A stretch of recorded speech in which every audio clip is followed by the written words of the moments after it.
começar a responder as perguntas então, que foram as perguntas selecionadas, e o tema dessa semana, como proposto, é fístula.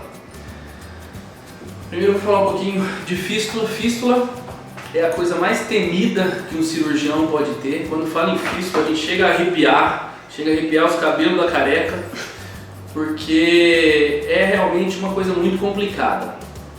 O índice de fístula hoje é muito baixo, graças a Deus, em centros de excelência, com bons médicos.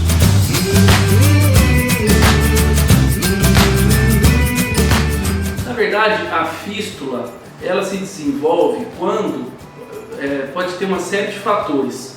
A fístula acontece como se fosse cair um avião, ou seja, tem uma série de fatores que fazem cair um avião. Não é só erro do piloto, pode ser também erro do piloto, pode ter uma engrenagem falhando, pode ter um parafuso solto, e isso tudo tem que ter uma somatória para cair o avião. Então a fístula é mais ou menos a mesma coisa. A causa principal de fístula, que a gente fica batendo muito na tecla, é a alimentação errada. É por isso que no primeiro mês tem que seguir a alimentação correta. Tem que ser só líquido e líquido pastoso, não comer alimentos sólidos de maneira nenhuma. A fístula pode acontecer quando tem um grampeamento que foi falho, ou seja, o grampeador não grampeou corretamente essa parede do estômago. Isso pode acontecer por incompatibilidade do estômago com o grampeador, pode acontecer por uma rotação do estômago, uma dificuldade de esvaziamento, pode ser uma série de fatores. O erro médico pode sim estar dentro desses fatores, mas a fístula é considerada como uma complicação da cirurgia. É muito difícil avaliar se houve ou não erro médico quando acontece a fístula.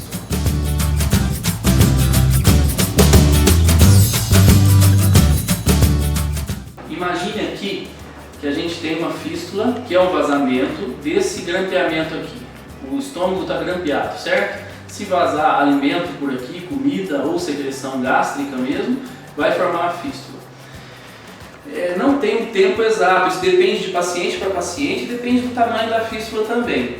Mas quando ela é diagnosticada, ela tem que ser tratada imediatamente. Qual é o tratamento disso? É drenagem, a princípio drenagem. Quem tem dreno já tem que ficar com um dreno, não pode tirar, e quem não tem dreno tem que ser submetido a uma nova cirurgia para colocação do dreno e limpeza da cavidade. Até quem tem o dreno já às vezes tem que ser submetido a uma nova cirurgia também para limpeza da cavidade e colocação do dreno. Geralmente a fístula do bypass é benigna e do sleeve também, ou seja, é uma fístula que é autolimitada, que vai se resolver. Se não for diagnosticada precocemente, aí sim pode levar a uma infecção e óbito, até óbito, infecção de múltiplos órgãos que a gente chama. Então assim, não tem um tempo exato, cada paciente, cada tipo de fístula responde de um jeito, mas uma vez diagnosticada tem que ser rapidamente tratada.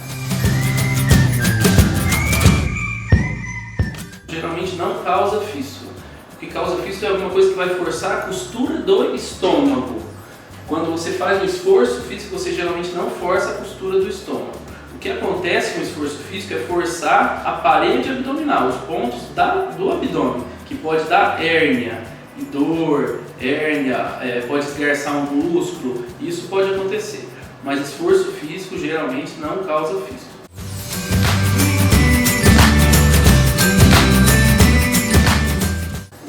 Uma coisa que a gente fica muito atenta no pós-operatório é a frequência cardíaca, ou seja, a gente conta no pulso a frequência cardíaca do paciente. Esse é o primeiro sinal de quem tem fístula.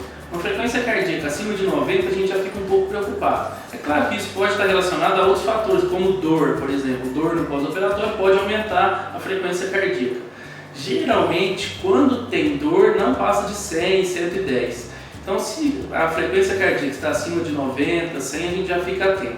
Outros sintomas são dor abdominal, febre, calafrios, falta de ar pode dar também se a fístula for bem alta, junto ao diafragma. Então são vários sintomas. O que eu aconselho é, quando você percebe que tem alguma coisa errada com a sua cirurgia, com você, procure logo o seu médico, para o médico fazer o diagnóstico o quanto antes e melhorar ou tratar essa fístula o quanto antes.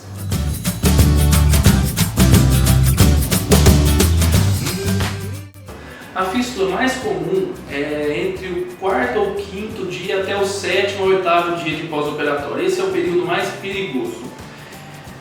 A fístula descrita mais tardiamente na literatura é com 30 dias de operado. Eu acho muito tardio. Eu já vi uma fístula com 28 dias, na minha experiência. Então, acima de 10, 15 dias é muito difícil ter fístula. Mas eu já vi sim uma fístula com 28 dias. Então a gente tem que ficar muito atento com isso.